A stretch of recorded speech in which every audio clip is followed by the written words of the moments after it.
Langit malam di Tel Aviv tidak benar-benar tenang. Sirene, kilatan intersepsi, ledakan di kejauhan. Namun di balik semua itu ada pertanyaan yang jauh lebih besar. Bukan hanya berapa banyak rudal yang diluncurkan, tetapi berapa lama sebuah negara bisa bertahan di bawah tekanan seperti ini. Konflik antara Iran dan Israel kini mulai menunjukkan pola yang berbeda. Ini tidak lagi sekadar pertukaran serangan. Ini mulai terlihat seperti perang ketahanan. Perang di mana setiap rudal yang diluncurkan memaksa sistem pertahanan bekerja tanpa henti. Setiap intersepsi memiliki harga yang sangat mahal. Dan setiap hari konflik berlangsung. Tekanan ekonomi, militer, dan psikologis terus meningkat. Pertanyaannya sekarang bukan hanya siapa yang menyerang, tetapi siapa yang mampu bertahan lebih lama dalam konflik yang bisa berlangsung berminggu-minggu, bahkan berbulan-bulan. Dan disinilah dinamika konflik modern mulai terlihat dengan jelas. Karena dalam perang seperti ini, kemenangan seringkali tidak ditentukan oleh serangan terbesar, tetapi oleh ketahanan paling panjang. Ketika sebuah rudal diluncurkan menuju Tel Aviv, yang terjadi di langit bukan hanya intersepsi, itu juga perang biaya. Satu rudal balistik bisa memicu peluncuran beberapa interseptor sekaligus. Sistem seperti Iron Dome misalnya dirancang untuk menghentikan roket jarak pendek. Namun, setiap intersepsi membutuhkan rudal pencegat yang nilainya puluhan ribu dolar. Untuk ancaman yang lebih besar, sistem seperti David Sling atau Aero Missile Defense System harus diaktifkan. Dan interseptor pada sistem ini jauh lebih mahal. Dalam konflik berintensitas tinggi, satu gelombang serangan bisa menghabiskan puluhan hingga ratusan juta dolar hanya untuk pertahanan udara. Inilah sebabnya banyak analis militer menyebut fase konflik ini sebagai war of attrition, perang kelelahan. Bukan hanya kelelahan militer, tetapi juga kelelahan ekonomi dan logistik. Karena dalam perang modern, kadang yang menentukan bukan siapa yang memiliki senjata paling kuat, tetapi siapa yang mampu terus menggunakannya lebih lama.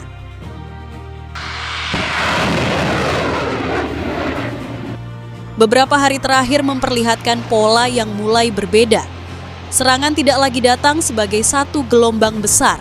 Sebaliknya, muncul dalam ritme bertahap. Rudal diluncurkan, pertahanan udara bekerja. Situasi tenang beberapa jam, lalu gelombang berikutnya datang lagi. Pendekatan ini sering disebut analis militer sebagai pressure campaign, bukan serangan untuk menghancurkan dalam satu malam, tetapi untuk menjaga tekanan terus-menerus terhadap sistem pertahanan. Bagi Israel, pola seperti ini menciptakan tantangan baru. Radar harus tetap aktif, sistem intersepsi harus siap setiap saat, personel militer harus bekerja tanpa jeda panjang. Ini bukan lagi soal satu pertempuran. Ini mulai terlihat seperti kampanye militer jangka panjang. Di sisi lain, strategi ini juga memberi keuntungan bagi Iran. Dengan meluncurkan serangan secara bertahap, mereka tidak perlu menghabiskan seluruh kapasitas militernya sekaligus. Sebaliknya, mereka dapat mempertahankan tekanan stabil dalam waktu yang lebih lama. Dan disinilah konflik mulai memasuki dimensi yang lebih kompleks. Karena dalam perang seperti ini, yang diuji bukan hanya kekuatan militer, tetapi juga ketahanan sistem negara secara keseluruhan.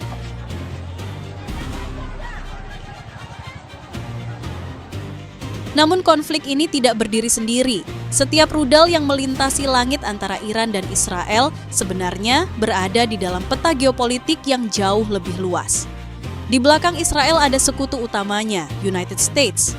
Washington selama bertahun-tahun menjadi pendukung utama sistem pertahanan Israel, termasuk pengembangan sistem seperti Iron Dome dan Aero Missile Defense System. Di sisi lain, Iran juga memiliki jaringan sekutu regional yang tidak kecil. Salah satu yang paling sering disebut adalah Hezbollah di Lebanon. Kelompok ini memiliki ribuan roket dan pengalaman panjang dalam konflik dengan Israel. Jika tekanan militer meningkat terlalu jauh, front baru bisa terbuka di wilayah utara Israel. Dan jika itu terjadi, konflik yang sekarang terlihat sebagai pertukaran serangan langsung bisa berubah menjadi sesuatu yang jauh lebih besar. Sebuah krisis yang melibatkan lebih banyak aktor di kawasan Middle East. Itulah sebabnya banyak negara saat ini memantau situasi dengan sangat hati-hati. karena eskalasi kecil saja bisa dengan cepat mengubah keseimbangan keamanan di seluruh kawasan. Pada titik ini, satu pertanyaan mulai muncul di banyak pusat analisis dunia. Apa yang terjadi jika konflik ini terus meningkat? Karena perang antara Iran dan Israel bukan hanya konflik dua negara. Ini berada di pusat kawasan paling sensitif di dunia. Jika eskalasi terus meningkat, satu titik yang sangat strategis bisa ikut terdampak. Strait of Hormuz. Selat sempit ini adalah jalur bagi sekitar 1/5 perdagangan minyak dunia. Jika jalur ini terganggu, dampaknya bisa terasa jauh melampaui kawasan Middle East. Harga energi global bisa melonjak. Pasar keuangan bisa bergejolak. Ekonomi dunia ikut merasakan tekanan. Dan itulah yang membuat konflik ini begitu diperhatikan. Bukan hanya oleh negara-negara di kawasan, tetapi juga oleh kekuatan besar dunia seperti United States dan negara-negara Eropa. Karena dalam sejarah geopolitik modern, perang di Timur Tengah jarang berhenti hanya sebagai konflik regional. Seringkali dampaknya menjalar jauh ke seluruh dunia.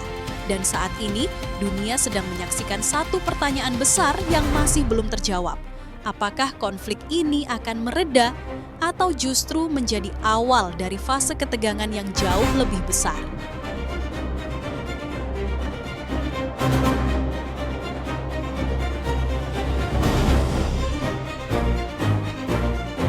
Konflik antara Iran dan Israel kini jelas telah memasuki fase yang lebih kompleks. Ini bukan lagi sekadar satu serangan, bukan pula satu malam penuh siren. Yang sedang berlangsung sekarang adalah kampanye militer yang terus bergerak. Setiap hari membawa perkembangan baru. Setiap keputusan militer bisa mengubah arah konflik, dan setiap eskalasi kecil bisa berdampak jauh melampaui kawasan Middle East. Karena itu, memahami konflik seperti ini tidak cukup hanya melihat satu peristiwa. Kita perlu mengikuti dinamika yang terus berkembang. Jika kamu tertarik dengan analisis geopolitik, strategi militer, dan perkembangan konflik global seperti ini, pastikan kamu subscribe ke channel ini, aktifkan notifikasi, dan ikuti setiap analisis terbaru yang akan kita bahas. Karena dunia sedang berubah dengan cepat. Dan memahami apa yang terjadi seringkali menjadi langkah pertama untuk melihat gambaran yang lebih besar. Terima kasih sudah menonton. Kita akan bertemu lagi di analisis berikutnya.